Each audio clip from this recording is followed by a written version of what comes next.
코로나가 막바지에 이르렀지 않았나 하는 생각을 갖게 됩니다. 그럼에도 불구하고 우리 성도님들께서 굳세게 모임에 참여해 주시는 그 자체가 얼굴 보기만 해도 많이 격려가 되고 또 감사가 되고 그렇습니다. 오늘 주님께서 주시는 말씀을 찾아서 한번 보겠습니다. 마가복음 6장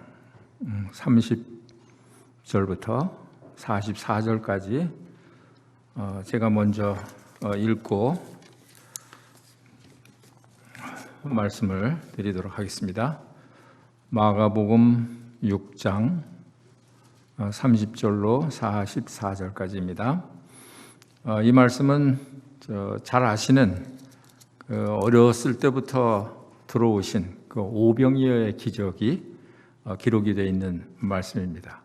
마태복음, 마가복음, 누가복음, 요한복음 4복음서에 빠지지 않고 다 기록이 되어 있는 그런 말씀인데 오늘은 그 마가복음에 있는 말씀을 제가 읽어드리도록 하겠습니다. 사도들이 예수께 모여 자기들이 행한 것과 가르친 것을 낱낱이 고하니 이르시되 너희는 따로 한적한 곳에 가서 잠깐 쉬어라 하시니 이는 오고 가는 사람들이 많아 음식 먹을 겨를도 없음이라. 이에 배를 타고 따로 한적한 곳에 갈새 그들이 가는 것을 보고 많은 사람이 그들인 줄 안지라. 모든 고을로부터 도보로 그곳에 달려와 그들보다 먼저 갔더라. 예수께서 나오사 큰 무리를 보시고 그 목자 없는 양 같음으로 인하여 불쌍히 여기사 이에 여러 가지로 가르치시더라. 때가 저물어 가매 제자들이 예수께 나와 여짜오되 이곳은 빈들이요 날도 저물어 가니 무리를 보내어 두루 촌과 마을로 가서 무엇을 사 먹게 하옵소서.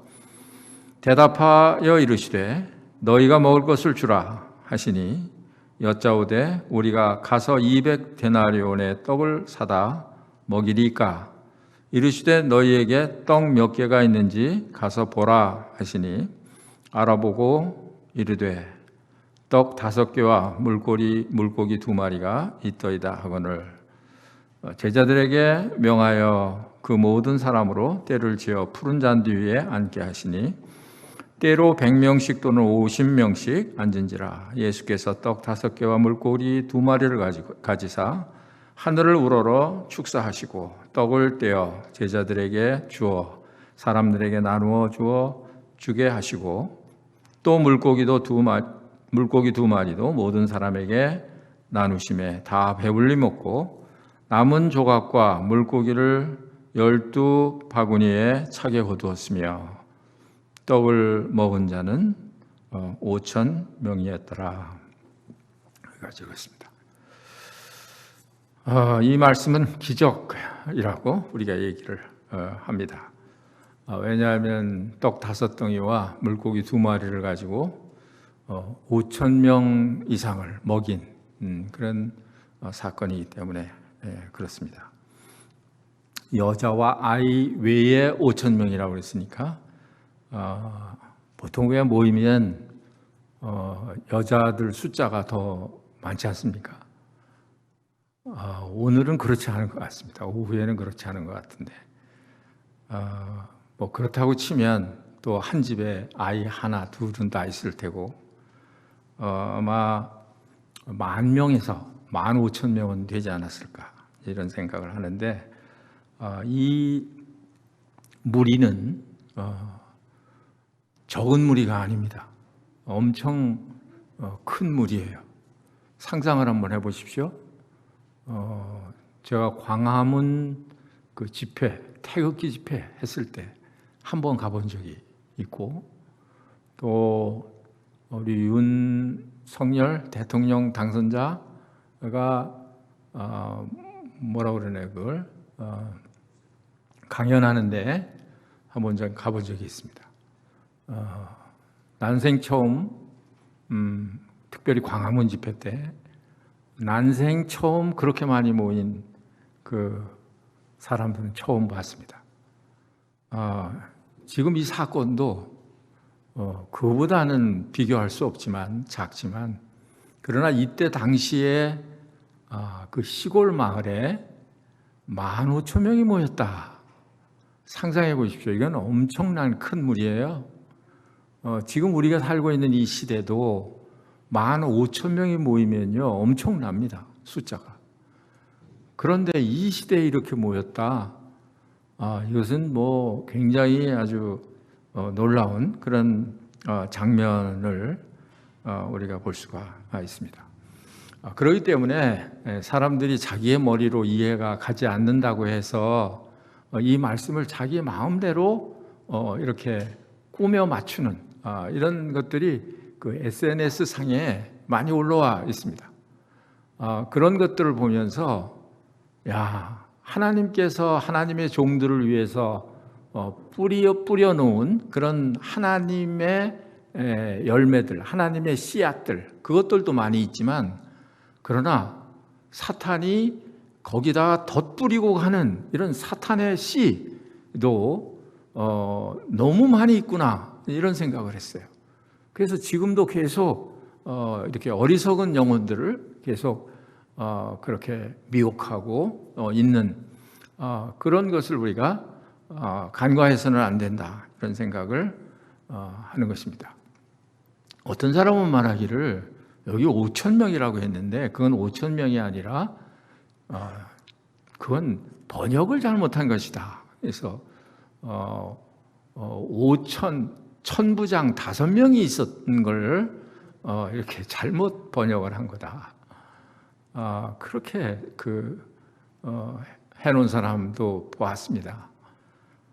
그러면 그 여자와 아이 외에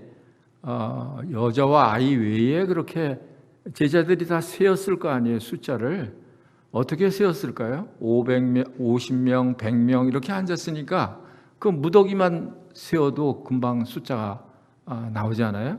그걸 세워서 이렇게 여자와 아이 외에 5,000명이라고 이야기를 한 것인데, 뭐 천부장이 5명이 있었다, 말이 되는 얘기가 아니죠. 또 어떤 때 보니까 이것은 물고기 2마리하고 떡 5덩이하고 이렇게 많은 사람들을 먹인 게 아니라 다 사람들이 아마 도시락을 싸가지고 왔을 거다. 그런데 내놓으라고 하니까 자기가 먹어야 되기 때문에 안 내놓고 있다가 어린아이가 그 도시락을 내놓으니까 나중에 너도 나도 내놓아서 이렇게 다 먹었다, 이런 것이지 어떻게 이렇게 떡 5개 물고기 2마리 가지고 이렇게 많은 숫자가 먹을 수가 있겠느냐, 이렇게 비웃는 사람도 이 땅에는 있습니다. 그렇게 아마 그렇게 생각을 하더라도 그러면 그 떡 먹고 남은 게 12광주리가 남았다 그랬는데, 그럼 12광주리는 어떻게 남았을까? 다 도시락 1개씩 다 싸가지고 와도 자기가 혼자 다 먹기에도 부족할 것이고, 또 어떤 사람은 싸가지고 온 사람도 있고, 이건 지금 제가 그 사람들 입장에서 말하는 겁니다. 어떤 사람은 안 싸가지고 온 사람도 있고, 그런데 혼자 먹을 수 있나요? 나눠 먹어야지. 그렇게 나눠 먹는데 남을 게 어디 있어요? 12광주리씩 남을 게 어디가 있습니까? 이것은 예수님께서 기적을 행하셔서 이렇게 먹이시지 않으면, 그래서 이제 남은 것을 버리지 말고 다 12광주리에 모으라고 그러는 거잖아요. 아까도 말씀드렸습니다만 4 제자가 이 장면을 본 거예요. 그래서 이것은 너무 확실한, 너무 분명한 이런 사건이다, 사실이다 하는 것을 말해주기 위해서 이렇게 4 복음서에 빼놓지 않고 다 기록이 되어 있는 것입니다. 이 말씀 가운데서 오늘 한 크게 2가지 정도만 좀 생각을 했으면 합니다. 여기 30절에 보시면 사도들이 예수께 모여 자기들이 행한 것과 가르친 것을 낱낱이 고하니, 예수님 앞에 와서 무슨 이야기를 이렇게 했을까? 그것은 아마도 그 뒷부분에 나오는 그런 내용이 그것을 설명해 주고 있습니다. 6장 12절에 보면 제자들이 나가서 회개하라 전파하고 많은 귀신을 쫓아내며 많은 병자에게 기름을 발라 고치더라. 그 다음에 7절에도 12제자를 부르사 둘씩 보내시며 더러운 귀신을 제어하는 권능을 주시고, 그러니까 예수님께서 12제자들을 둘씩 보내면서 귀신을 제어하는 권능을 주어서 내보내서 이 제자들이 나가서 예수의 이름으로 귀신을 쫓아내고 예수의 이름으로 병을 고치고, 이렇게 한 사건들, 얼마나 놀라운 사건들이고 얼마나 이 제자들에게 있어서는 흥분되고 감격한 그런 사건들이겠습니까? 자기들은 원래 어부들이잖아요. 보잘것이 없는 그런 어부들인데 이 어부들 그런 신분에서 이런 신기한 능력을 행할 수 있다니 너무너무 신기하니까 그 모든 일을 예수님 앞에 와서 막 기쁘게 아주 자랑스럽게 예수의 이름으로 했더니 이렇게 역사가 있었습니다. 이런 얘기를 했을 것입니다. 그 다음에 이제 또 한 가지 우리가 생각하는 것은 그 헤롯에 대한 얘기입니다. 헤롯 왕에 대한 얘기예요. 제자들이 예수의 이름으로 이런 많은 권능을 행하게 되니까 그 예수의 이름이 이제 높아지게 된 거예요. 그 이름이 드러나게 된 거예요. 그러니까 이 헤롯 왕의 생각에 무슨 생각을 했냐면, 이건 틀림없이 내가 목을 베어 죽인 세례 요한이 이 예수에게 들어와서 이런 일을 한다, 이렇게 생각을 한 거예요. 그렇지 않아도 세례 요한은 의롭고 거룩한 사람이기 때문에 죽이는 것을 두려워했습니다. 이 헤롯의 부인이 헤로디아라는 사람이잖아요. 근데 그 헤로디아는 어떤 사람이냐 하면 이 헤롯 빌립 동생의 부인인데, 이 헤롯 왕이 이 동생의 부인을 빼앗은 거예요.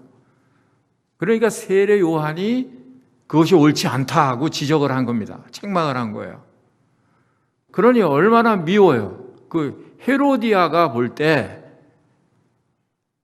그 잘못을, 약점을 지적을 하니까 미워서 이 세례 요한을 잡아 죽이려고 했습니다. 그런데 헤롯 왕이 이 사람은 의롭고 거룩한 사람이라고 생각을 했기 때문에 두려워서 죽이지 못하게 했어요. 그런데 이제 일이 또 벌어진 겁니다. 이 헤롯 왕의 생일잔치가 벌어졌는데 그 생일잔치에 고위급들, 고관들을 다 초청을 해서 흥건하게 잔치를 벌이고 있었습니다. 그런데 이 헤로디아의 딸이, 헤로디아도 예쁜데 그 딸이 그 잔치자리에 와서 춤을 추니까 이 헤롯 왕이 볼 때는 거기 완전히 그냥 매료된 거예요. 그러다 못해 그 아이에게 그만 약속을 한 거예요. 네가 원하는 거 있으면 말해. 내가 다 해줄게. 이 나라의 절반이라도 달라고 그래도 내가 줄 거야. 거기 있는 사람들이 그 이야기를 다 들은 거죠. 그러니까 이 아이가 자기 엄마 헤로디아한테 물어본 거예요. 엄마, 뭘 달라고 할까요? 이 헤로디아가 뭘 달라고 했을까요? 세례 요한의 목을 달라고 해라. 그 얘기를 듣고 이 헤롯 왕이 마음에 두려웠습니다. 그런데도 이런 높은 높은 그런 직위에 있는 사람들이 다 모인 자리에서 얘기한 것이기 때문에 이 왕의 권위로서 그것을 거절할 수가 없었던 거죠. 그래서 그 옥에 갇혀 있는 세례 요한의 목을 베어가지고 쟁반에 담아서 이 아이에게 갖다 준 거예요. 그런 사건이 있었는데 그 사건을 이야기를 하면서 헤롯이 이렇게 예수의 이름을 때문에 지금 헤롯이 굉장히 두려워하고 있습니다. 이러면서 이 제자들이 얼마나 예수님께 아주 신나서 이런저런 얘기를 막 했겠습니까? 그런데 예수님이 칭찬하셨다. 이런 말씀이 나타나지 않아요. 여기도 그렇지만 다른 성경에도 마찬가지입니다. 그런 때도 있었지 않았어요? 그때는 70인 제자들에 해당되는 말인데 70인을 둘씩 짝을 지어서 보내면서 이런 권능을 주어서 내보냈는데 가서 예수의 이름으로 하니까 다 그런 역사가 일어난 거예요. 와가지고 기뻐서 마찬가지로 예수님 앞에 와가지고 보고를 한 거죠. 이런 일이 있었습니다. 이런 일도 있었습니다. 이러면서 보고를 한 거죠. 그때 예수님 하시는 말씀이 귀신들이 내게 항복하는 것으로 기뻐하지 말고 내 이름이 하늘에 기록된 것으로 기뻐하라. 그러니까 이 사역이 이게 다가 아니라는 것이에요. 사역이 다가 아닌 거예요. 우리가 지금 수요일 날 은사에 대해서 공부를 하고 있습니다. 그 은사가 뭐냐? 그게 하나님께서 우리 구원받은 성도들에게 주신 영적인 그런 재능이죠. 영적인 재능. 그걸 가지고 주님을 섬겨라, 교회를 섬겨라, 일해라 그런 거잖아요. 영적인 그런 재능을 주신 거죠. 그런 이제 은사에 대해서 우리가 공부를 하고 있는데 그런데 고린도전서 12장, 13장에 가면 그런 교훈을 하고 있습니다. 12장이 여러분들 잘 아시죠? 은사장입니다. 은사에 대한 그 가르침을 하고 있는 것이 고린도전서 12장이에요. 왜 그러냐 하면 이 고린도 교회가 그런 문제에 있어서 정확하지 못했어요. 혼란스러웠습니다. 그렇기 때문에 이 은사에 대해서 사도 바울이 고린도 12장, 13장, 14장에서 계속 기록을 하고 있습니다. 이제 12장에는 은사는 이런 은사, 여러 가지 은사를 나열을 하면서 말씀을 하고 있습니다. 그런데 12장 마지막에 보니까 너희는 더욱 큰 은사를 사모하라. 제일 좋은 길을 너에게 보이겠다.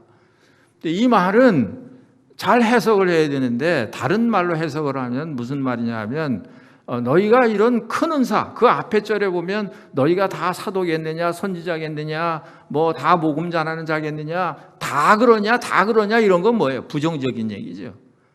너희가 지금 이 그런 크다고 생각하는 은사를 지금 굉장히 탐하고 있는데 너희가 이런 은사를 탐하고 있지만 그러나 너희들에게 더 좋은 길을 보여주겠다. 그래서 13장을 말하는 거예요. 그건 뭔가요? 13장은 사랑에 대해서 얘기하잖아요. 그러니까 산을 옮길 만한 믿음, 이거 뭐예요? 이거 믿음의 은사한 거예요. 예언하는 능력, 천사의 말, 이거 다 은사한 거잖아요. 그럴지라도 이런 것들이 너에게 있을지라도 실제로 고린도 교회는 이 은사가 아주 부족함이 없는 그런 교회였습니다. 그럴지라도 뭐가 없으면 아무것도 아니다. 사랑이 없으면 아무것도 아니다. 그럼 요거 사랑은 뭘 가르치는 거예요? 요건 사랑은 열매를 가르치는 거잖아요. 성령의 열매. 찰스 스탠리라고 하는 분이 쓴 책에 보니까 아주 이런 점에 대해서 잘 이렇게 기록해 놓은데 이제 많이 감동을 받았습니다만, 그래서 이 은사, 이 능력, 이 일 이런 것은요, 이런 성령의 은사, 성령의 열매 이것이 없어도 나타날 수 있을까요, 없을까요? 나타날 수 있다는 것이에요. 성령의 열매가 없어도 성령의 은사는 나타날 수 있다는 거예요. 그러니까 마태복음 7장에 보니까 내가 주의 이름으로 귀신 내쫓고 뭐 많은 권능을 행하고 뭐 선지자 노릇하고 그래도 불법을 행하는 자들아 내게서 떠나가라. 그리고 거절당한 거 아시죠? 예. 그러니까 이것하고는 상관이 없는 거예요. 예. 그래서 집에서 성령의 열매가 나타내지는 것, 성도들과의 관계에서 성령의 열매가 나타내지는 것, 또 내가 생활하고 있는 직장에서 성령의 열매가 나타나고 있는 것, 그게 뭔가요? 사랑, 희락, 화평, 오래 참음, 자비, 양선, 충성, 온유, 절제. 그러니까 이런 것들이 일보다도 더 중요하다는 거예요. 오히려 이런 은사는 좀 부족하더라도 이 열매를 맺는 것은 더 성공적인 거죠. 우리 신앙생활에 있어서 더 성공적인 그런 거예요. 그래서 이 열매는 우리가 맺히는 게 아니다. 그렇죠? 요한복음 15장에 보니까요. 그래서 이것은 맺히는 거예요. 맺히는 거. 생산하는 게 아니에요. 프로듀스가 아니고, 예. 맺히는 거예요. 자동적으로 맺히는 거. 내가 만들어 가지는 그런 열매가 아닌 거죠. 그러니까 포도나무에 붙어 있어야만 그 열매가 맺혀지는 거예요. 그러니까 주님이 보신 것은 제자들에게 이거 보신 거죠. 이게 더 중요한 거야. 그러니까 주님은 제자들이 나가서 귀신 쫓아내고 병 고치고 뭐 이것을 기뻐하지 않으셨다는 말은 아니지만, 그러나 더 주님이 기뻐하시는 것은 뭐냐면 제자들이 자기와 함께 있는 거였죠. 그게 예수님은 더 기쁜 거예요. 여러분들 자녀는 그렇지 않습니까? 여러분들 자녀들도 마찬가지잖아요. 돈 100만 원 보내주는 게 더 기쁩니까? 아니면 아들이 와서 나하고 같이 있어주는 게 더 기쁩니까?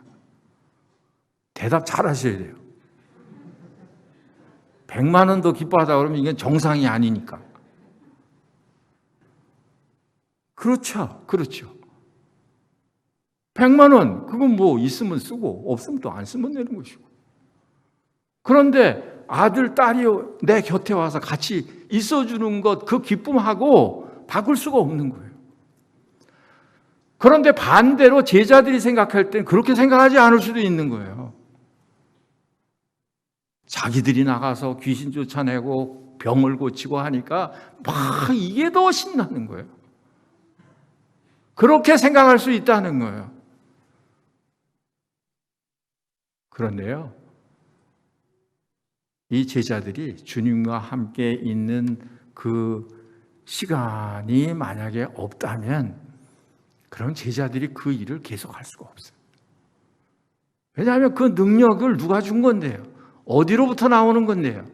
그리스도가 준 거잖아요. 그 권세를 주신 거잖아요.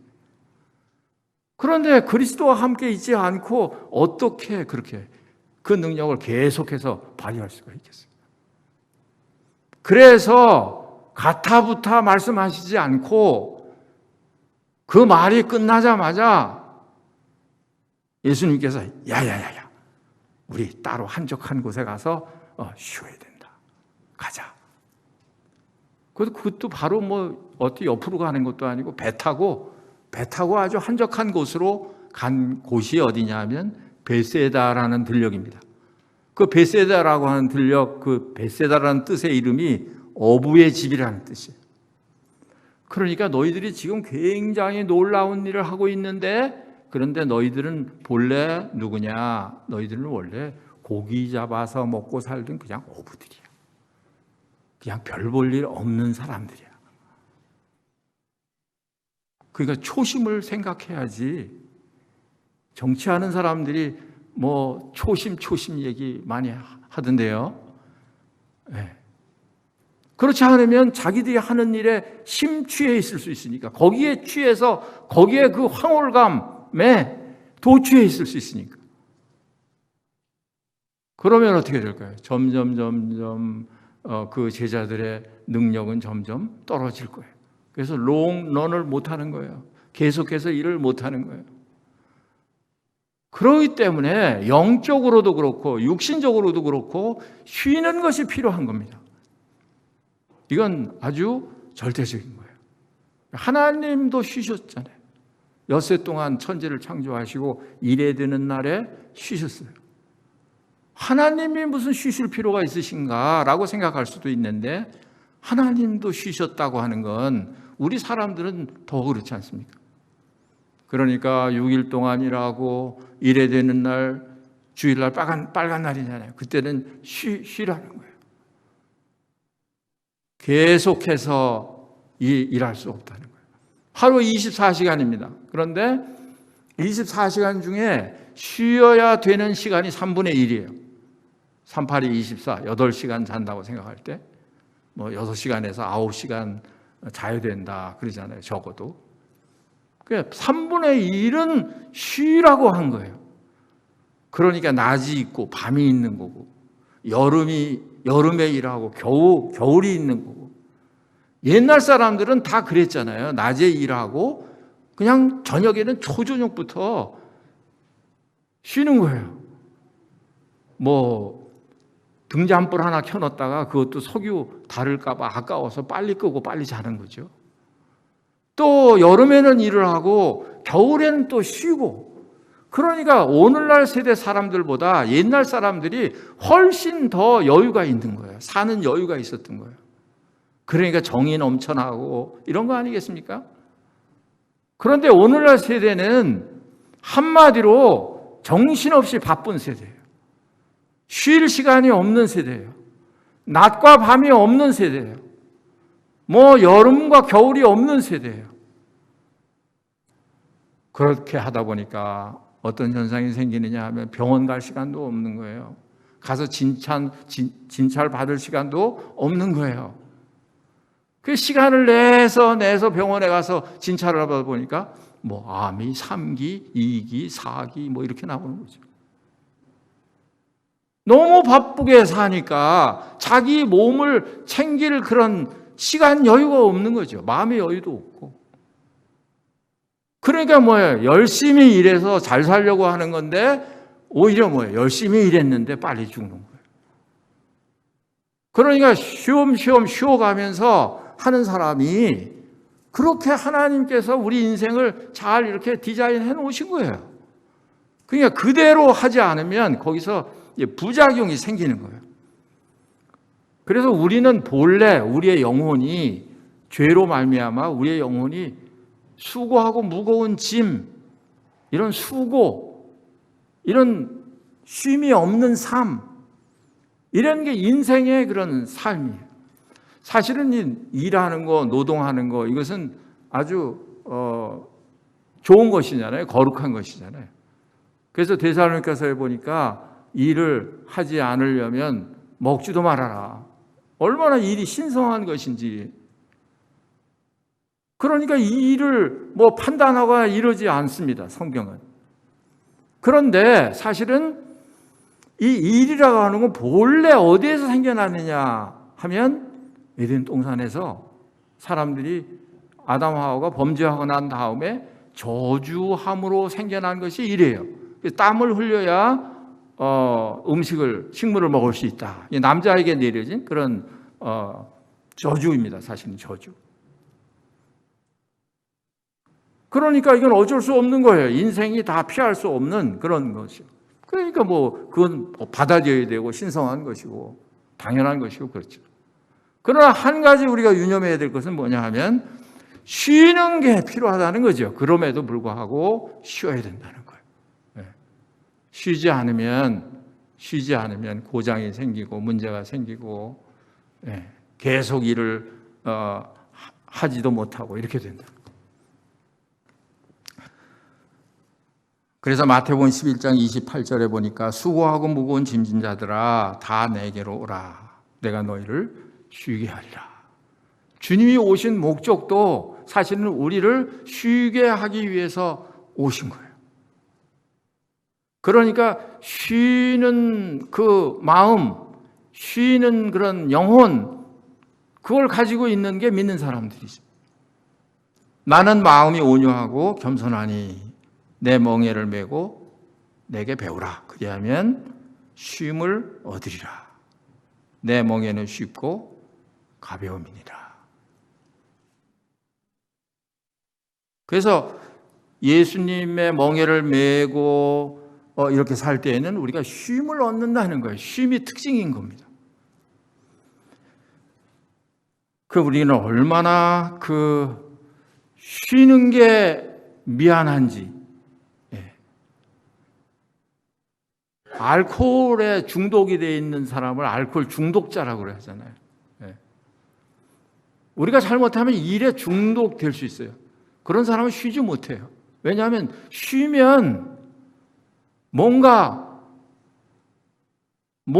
쉬면 뭔가 이게 잘못하는 것 같이 인식을 하니까. 그러니까 일을 해야 마음이 오히려 그냥 편하다고 생각을 하니까 일을 그렇게 하는 거예요.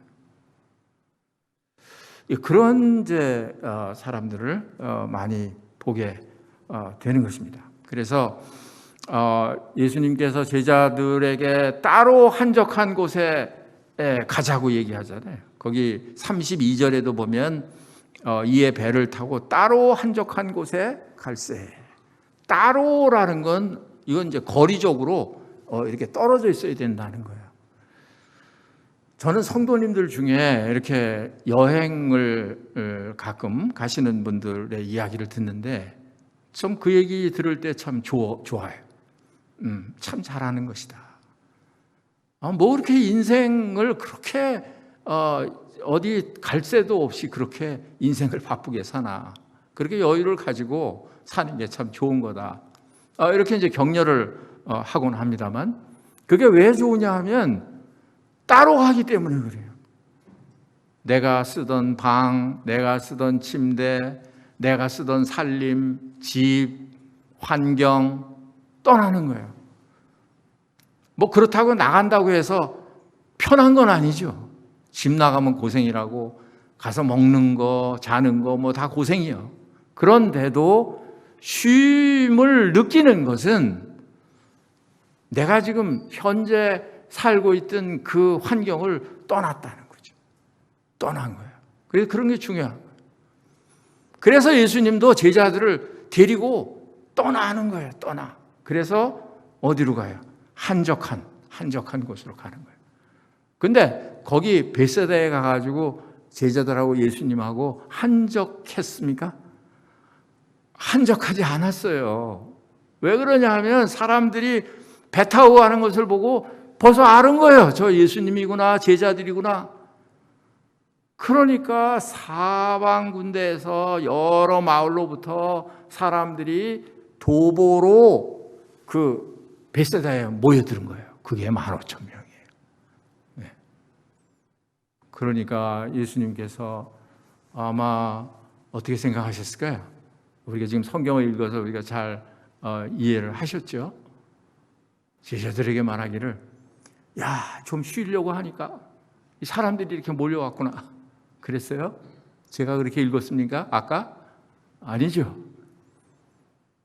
그 많은 사람들이 몰려오니까 그 예수님이 그 사람들을, 그 무리들을 보고 무슨 생각이 들었냐 하면 이 사람들이 이렇게 목자 없는 양처럼 그렇게 보이신 거예요. 그래서 다른 성경에 보니까 그 사람들을 영접했다. 그 아주 기쁘게 이렇게 모셔드렸다. 그런 뜻이에요. 실제적으로 몸이 쉰 거는 아니신 것 같아요. 또 거기서도 또 가르치시고 또 병을 고치시고 그러셨으니까요. 그럼에도 불구하고 기회가 될 때마다 예수님과 제자들은 쉴 곳을 찾았습니다. 예수님은 하나님이신데도 그렇게 하셨어요. 지금 오병이의 기적을 마친 다음에 그 다음에 46절에 보니까 무리를 작별하신 후에 기도하러 산으로 가시니라 그랬지 않습니까? 기도하러 산으로 가셨다. 아버지하고 교제하기 위해서 산으로 가셨다. 누가요? 예수님이요. 예수님이요. 네. 육체를 입고 이 세상에 오셔서 이 세상에서 많은 일을 이렇게 하시는데 예수님도 틈만 나면 산에 가서 기도하셨다. 예수님도 그런 시간이 필요하셨을까요? 예수님도 그 쉼이 필요하셨을까요? 그렇다고 믿습니다. 그분도 우리와 똑같은 육신을 가지고 계셨으니까요. 그래서 우리 보고 하는 말이 뭐예요? 너희도 좀 쉬어라 하는 거예요. 너희도 좀 쉬어라 하는 거예요. 겨울 올림픽 보셨습니까? 코로나 때문에 여러 가지로 아주 이 세상이 시끌시끌한 그런 세상에 이제 그 올림픽이 잠시 동안 우리에게 이렇게 시원한 그런 기쁨을 주었습니다. 그건 뭐냐 하면 우리 대한민국 선수들이 금메달을 땄기 때문이죠. 최민정 선수, 또 황대현 선수, 이름을 제가 일부러 외웠습니다. 여러분들한테 소개해드리려고.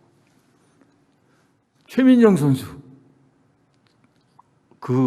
최민정 선수가 금메달을 그냥 했다고 하면 그렇지 않은 실수하는 때도 있지만 금메달을 이렇게 따잖아요. 근데 그 선수들이 이 경기하는 내용을 보면 어떻게 하나요? 처음에는 그냥 중간쯤 이렇게 따라가요. 아니, 그냥 끝에 따라가요. 맨 끝에 그냥. 천천히 그냥 가는 것 같아요. 그러다가 다 거의 돈 다음에 한 두세 바퀴 남은 다음에 한두 사람씩 따라붙기 시작을 하죠. 그 다음에 이제 딸랑딸랑딸랑 소리 나고 한 바퀴 남았다 그러면 그냥 치고 1등으로 골인을 하죠. 그래서 금메달을 따고 우리들의 마음을 시원하게 해주고 그러잖아요. 그 비결이 뭔가요? 그 힘을 축적을 한 거예요. 10바퀴 돈다고 하면 7바퀴 도는 동안에 힘을 축적을 하는 거예요. 그랬다가 마지막에 온 힘을 다 쏟아서 질주를 하는 겁니다. 그런 작전이에요. 황대현 선수도 마찬가지고요. 그러니까 어떤 나라 사람은 황대현 선수 뒤만 쫓아가더라고요. 그런 거 보셨습니까? 그래서 그 사람 몇 등 했어요? 황대현이가 금메달 따고 그 사람이 은메달 따고. 황대현이 뒤에만 쫓아가면 하여간 금메달은 못 따도 은메달은 따는 거예요. 그 작전이니까. 그러니까 뒤에 이렇게 따라가다가 이렇게 하는 거. 그러니까 뭘 말씀드리려고 하는 거예요? 그냥 계속 힘만 쓴다고 해서 금메달 따는 게 아니다 하는 거죠. 그냥 힘을 축적을 할 때는 축적을 해야 되고 또 달릴 때는 힘을 다해서 달려야 되고 그럴 때 이렇게 좋은 그런 성적이 나온다 하는 거예요. 네, 그래서 이런 따로 한적한 곳에 가서 쉬는 것, 우리의 영혼도 쉬고 우리의 몸도 쉬고, 네, 이런 것에 대해서 우리가 이 말씀 가운데서 아주 분명한 그런 교훈을 받게 되는 것입니다. 아까 어떤 형제님이 기도하실 때 마리아에 대한 기도를 하셨는데 마리아가 이 좋은 것을 택했기 때문에 결코 빼앗기지 않을 거다. 결코 빼앗기지 않을 거야. 이런 고백이 여러분들과 저의 고백이 되면 얼마나 좋을까요? 이 시간은 주님과 이 교제하는 시간은 절대 빼앗기지 않을 거야. 한번 말을 해봤으면 좋겠습니다만 참겠습니다. 이제 절대 빼앗기지 않을 거야. 그렇게 하셔야만 여러분과 저의 영혼이 삽니다. 또 여러분과 저에게 맡겨주신 하나님의 일을 계속해서 수행할 수가 있습니다. 그렇지 않으면 아마 내가 너희를 도무지 알지 못한다. 그리고 이렇게 내쳐냈던 사람들처럼 그런 능력을 맛보고 뭐 이렇게 했지만 그러나 나중에 버림받는 그런 그 결과를 우리가 성경에서 보지 않아요. 사도 바울도 그걸 두려워했습니다. 그래서 내가 남에게 전파한 후에 내가 버림을 받을까 두려워한다. 이런 말씀도 하셨습니다. 신앙생활은 남들 보는 데서 보라고 신앙생활을 하는 게 아닙니다. 그래서 이 시간 관리는 자기가 해야 돼요. 어떤 형제님이 하신 말씀을 저는 계속 마음에 이렇게 되새기곤 합니다. 그게 무슨 말이냐면 당신 자신의 시간을 관리하지 않으면 다른 사람이 당신의 시간을 관리한다. 그 얘기예요. 생각할수록 아멘이 되는 그런 말이에요. 그래서 할 수 있으면 뭐 일부러 그렇게 막 아주 촘촘하게 뭘 계획을 세우고 이렇게 하지는 않습니다만은 그러나 할 수 있는 대로 제 나름대로 시간 계획을 해요. 그래서 누구를 만나고 이렇게 합니다. 그렇게 하니까 어떤 이점이 있느냐 하면요. 나를 만나자고 점심 사주겠다고 만나자고 연락을 하는데 전에는 제가 그것을 이거 할 일이 많은데 부담이 되는데도 거절을 못 하는 거죠. 그것도 이제 중요한 일이니까. 그런데 그런 이제 시간 관리를 하니까 누가 해도 자기 시간 스케줄대로 이렇게 하니까 좀 양해를 구해도 거절은 아니지만 이 양해를 구해도 그래도 미안하지 않은 덜 미안한 이제 그런 그 시간을 이렇게 계획을 하고 있습니다. 그래서 하루 아니면 뭐 일주일 이런 데 대해서 여러분들이 주님과의 갖는 이런 시간, 이 시간이 얼마나 소중한지 결코 빼앗기지 않겠다. 이런 이제 마음을 가지고 하시면 영적인 이런 신앙생활에 엄청난 그런 도움이 될 거라고 생각합니다. 큐티를 하는 이유도 거기에 있습니다. 그래서 찬송가 가사를 지은 이런 분이 이런 그 찬송가 가사를 지었지 않습니까? 내 기도하는 그 시간, 그때가 가장 즐겁다. 그렇죠? 이 세상 근심 걱정에 얽매인 나를 부르사. 시간이 남아돌아도 세상 근심 걱정이 있으면 사실은 그건 쉬는 게 아니에요. 그냥 걱정하는 거지. 쉬는 게 아닙니다. 그런데 참으로 쉬는 시간은 어떤 시간이냐 하면 기도하는 시간이에요. 주님과 교제하는 시간. 내 진정 소원 주 앞에 낱낱이 바로 아뢰요. 큰 불행 당해 슬플 때 나 위로받게 하시네. 어떤 사람도 위로해 주지 못하는 것일지라도 우리 주님께로부터는 우리가 위로를 받을 수 있는 것이죠. 그러니까 그 때때로 이게 시간을 일부러 만들어서 이렇게 따로 한적한 곳에서 주님과 교제하는 그런 시간을 가졌으면 좋겠습니다. 그 다음에 이제 또 한 군데 말씀드릴 것은 이 제자들이 이렇게 갑작스럽게 이런 환경을 닥치게 된 거죠. 이게 계획된 게 아니에요. 뭐 언제 그 거리로 모이기로 해서 모인 게 아니었습니다. 갑작스럽게 빈들이라고 하는 건 아무것도 없는 그런 들판이에요. 거기에는 음식도 구할 수가 없는 물론 그런 곳이죠. 또 해는 점점 저물어 가서 깜깜해지기 시작을 하고요. 그러니까 어떻게 했습니까? 이 사람들을 이 15,000명이나 되는 이 사람들을 어떻게 먹여야 되는데 이거 어떻게 하겠어요? 그러니까 제자들이 생각하는 게 뭡니까? 두 가지죠. 하나는 이 사람들을 풀어서 저 촌이나 이런 마을에 가서 음식을 사 먹게 하는 방법. 또 하나는 200데나리온이라는 그런 돈을 가지고 가서 빵을 사다가 이 사람들에게 나눠주는 그런 방법이죠. 그러니까 이제 제자들이 예수님께 이런 제안을 한 거예요. 그러니까 예수님이 뭐라고 말씀하시네? 너희들이 주어라 그러잖아요. 너희들이 주어라. 그럴 때 깨어있는 제자들이면 얼른 알아차렸을 수도 있는데, 그런데 이 제자들은 계속해서 계산만 하고 있는 거예요. 계산만. 200데나리온 이거 숫자를 세서 해보니까 겨우 그냥 빵 한 조각씩 돌아가는 거예요. 그게 그런가 하고 저도 계산을 해봤어요. 200데나리온 뭐 하루에 10만 원 품삯 계산을 하면 2천만 원. 2천만 원 가지고 15,000명을 나누니까 한 사람당 1,300원. 1,300원, 뭐 요새 1,300원짜리 빵 있나요? 그 빵 하나씩 나눠 먹으면 그냥 겨우 허기를 면하는 그런 정도예요. 그러니까 제자들이 계속 계산만 하고 있는 거예요. 제자들이 몰랐던 게 뭐냐 하면 하나님은 이런 사람들의 계산 속에 갇혀있지 않으시다는 거죠.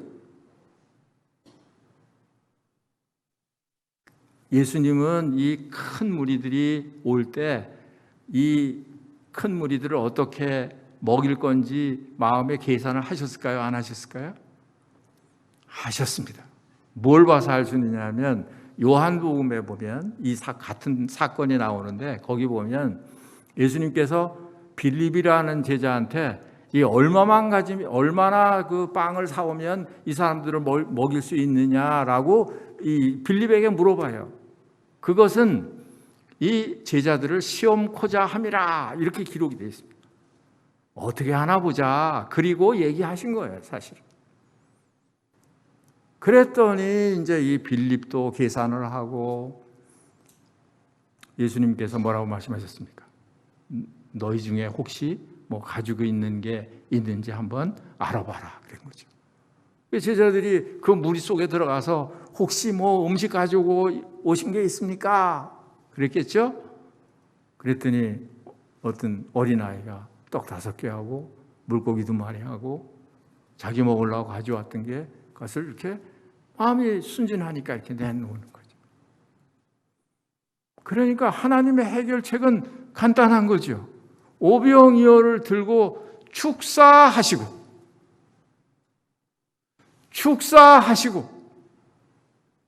그리고 제자들에게 떼어줬습니다. 그것도 뭐 이렇게 아주 딱 맞게 아니에요. 아주 여기 뭐라고 그랬습니까? 아주 배불리 먹었다. 배불리. 아주 배가 부를 만큼 마음껏 물고기하고 빵하고 먹었다는 거예요. 그리고도 12광주리가 남았다 하는 거예요.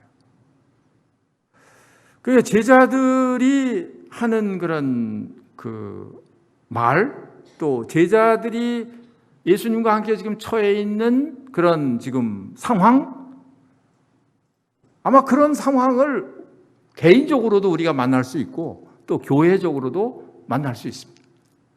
뭐 필요해요, 필요하기는. 그런데 돈이 없어요. 뭐 능력도 없어요.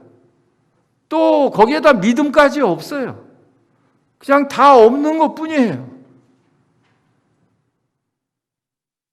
그러니까 제자들이 이 지금 현실을 이렇게 예수님께 이야기를 하는 거예요.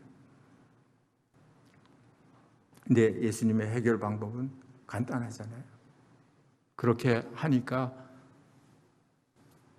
그 많은 숫자가 먹고 남았다는 거죠. 그래서 우리는 이제 이런 상황에서 그냥 어떤 꿈을 잃어버릴 수가 있어요. 그냥 낙담할 수 있습니다. 그냥 포기할 수 있어요. 그런데 그 계산법은, 그 생각은 그것은 잘못된 것이라는 거예요. 제자들이 했던 것 같은 그런 계산법이라는 것이죠. 뭐 우리에게 가진 게 없는데 특별히 젊은 사람들이 그 사도행전 2장에 보면 이런 말씀이 기록이 되어 있습니다. 거기 꿈꾸는 것에 대해서 나와요. 17절에 보면 하나님이 말씀하시기를 말세에 내가 내 영을 모든 육체에 부어주리니 너희의 자녀들은 예언할 것이요 너희의 젊은이들은 환상을 보고 너희의 늙은이들은 꿈을 꾸리라. 늙은이들도 꿈을 꾼다고 했어요. 젊은이들은 환상을 보는 거고. 이건 뭐 쓸데없는 그런 어떤 환상을 얘기하는 게 아니고 하나님께로부터 주어진 이런 환상, 그런 꿈을 꾸는 거예요. 그 영이, 성령이 강림하실 때 사람들에게 이런 희망이 생긴 거예요. 그러니까 하나님은 우리에게 꿈꾸기를 원하시는 나, 성령을 모시고 있는 사람들에게 하나님은 꿈을 주신다. 꿈을 꾸라고 하신다. 그래서 성령의 선진들을 쭉 살펴봤더니 다 꿈꾸는 사람들이더라고요. 아브라함도 가나안을 꿈으로 주셨죠. 또 야곱도 꿈을 꾸는 사람이었어요. 그래서 하늘에 닿는 사닥다리로 천사가 오르락내리락 하는 걸 보았습니다. 에서는 꿈을 상실하고 장자의 명물을 팔았어요. 여러분 창세기 요즘 읽으시죠? 근데 야곱은 지금 현실은 그렇지 않지만 그러나 꿈이 있기 때문에 뭐예요? 그 장자의 명물을 샀고요. 그래서 누가 축복을 받았나요? 야곱이 축복을 받은 거예요. 요셉도 꿈꾸는 사람이었습니다. 요셉도 다른 형제들의 곡식단이 자기의 곡식단에게 절하는 꿈을 꾸었어요. 해달, 별이 자기의 별에게 절하는 꿈을 꾸었어요. 이걸 또 형들한테 얘기를 했어요. 욕을 얻어먹었죠. 비난을 받았죠. 다른 형제들이나 부모들까지 이해를 못했죠. 그런데 그 꿈이 이루어졌나요? 안 이루어졌나요? 그거는 요셉이 꾼 꿈을 하기보다는 하나님께서 그에게 꾸게 해주신 꿈이에요. 그러니까 이러한 꿈들이 성령을 소유하고 있는 모든 성도들에게 늙든지 젊든지 간에 이러한 꿈이 다 있다는 거예요. 그 꿈을 꿔야 된다는 거예요.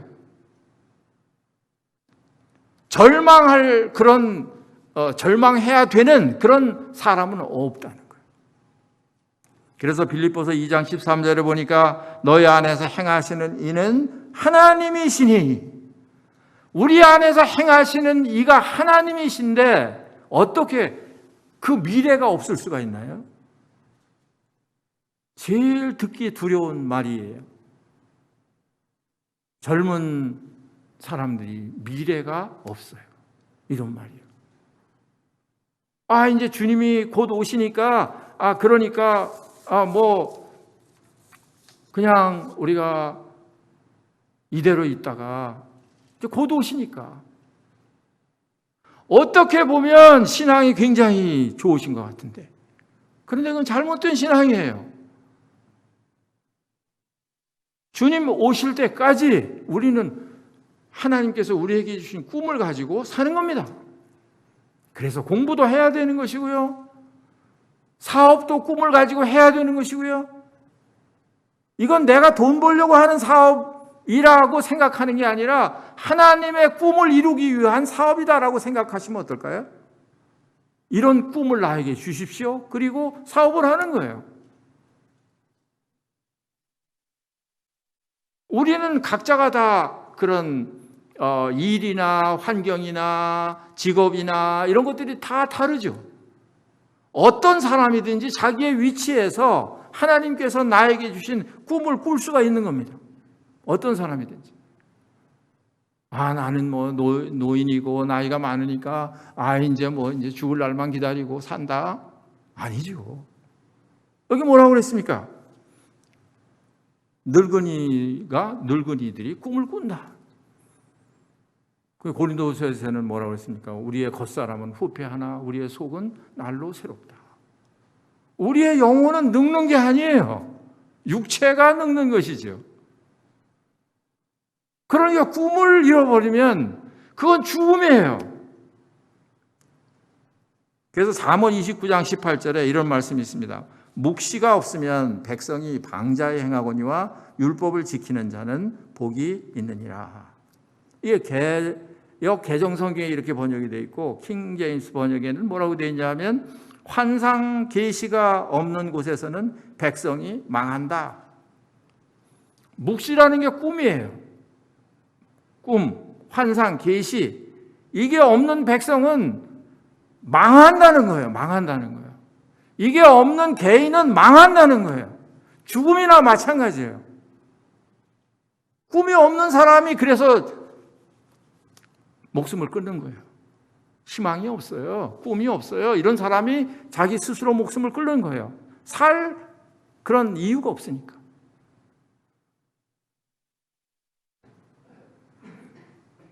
그러니까 우리는 꿈이 없는 백성이 아니에요. 우리는 하나님의 백성이고 우리는 꿈을 가지고 있는 그런 백성이에요.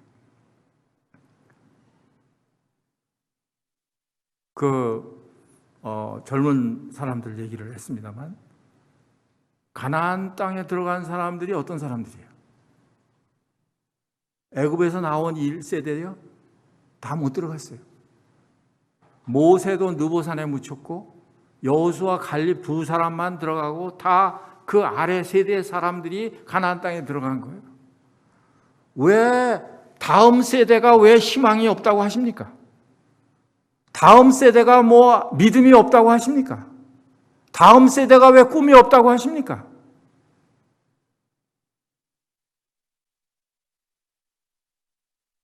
오히려 저는 다음 세대가 더 희망이 있다고 생각해요. 왜냐? 그들은 깨끗해요. 순수해요. 그러니까 그런 사람들이 가나안 땅에 들어온 거 아니겠습니까? 교회의 미래도 마찬가지예요. 젊은 사람들이 1세대 믿음을 못 따라간다고요? 그건 우리 생각이에요. 믿음이 하나님께로부터 오는 것인데 사람이 가르치는 것인가요?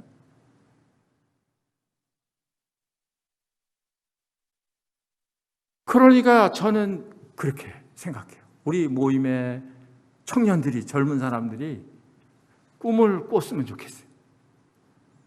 하나님께로부터 오는 그런 꿈을 꿨으면 좋겠어요.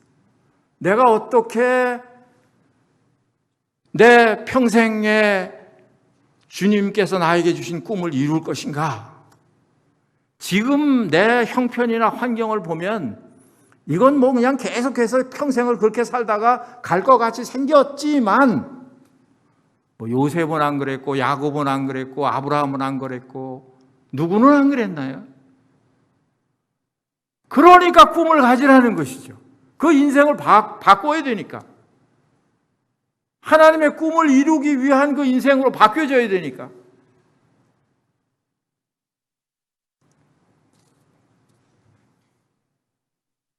그러니까 다음 세대들이 사실은 더 희망이 있는 거예요.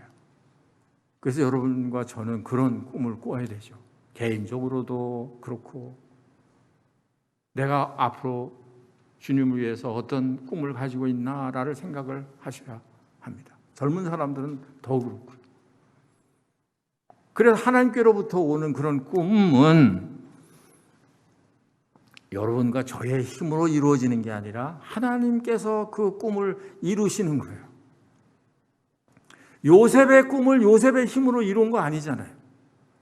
얼마나 우여곡절이 많았습니까?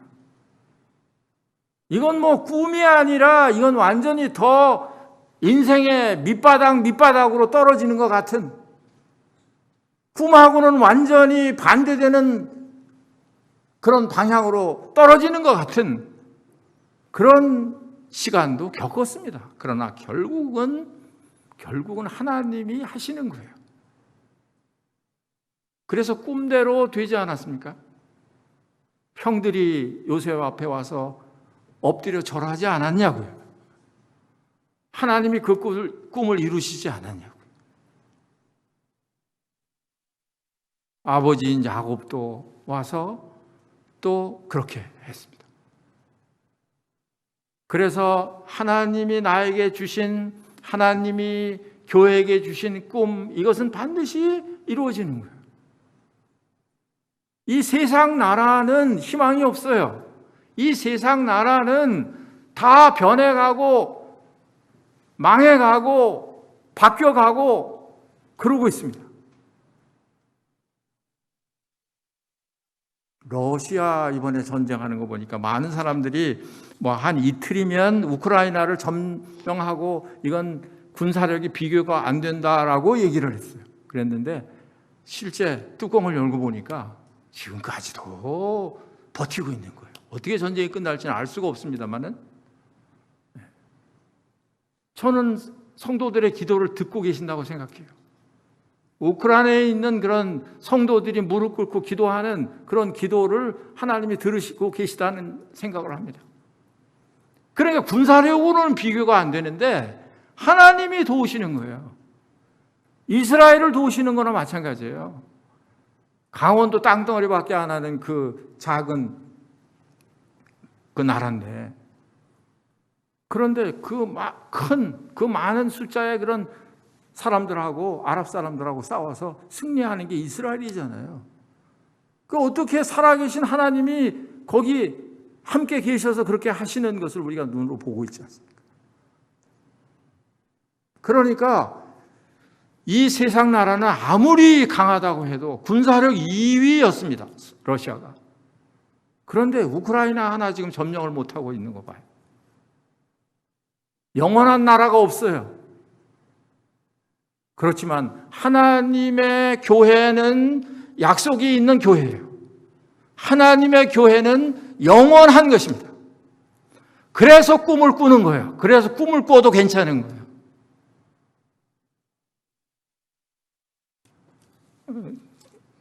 기도하겠습니다.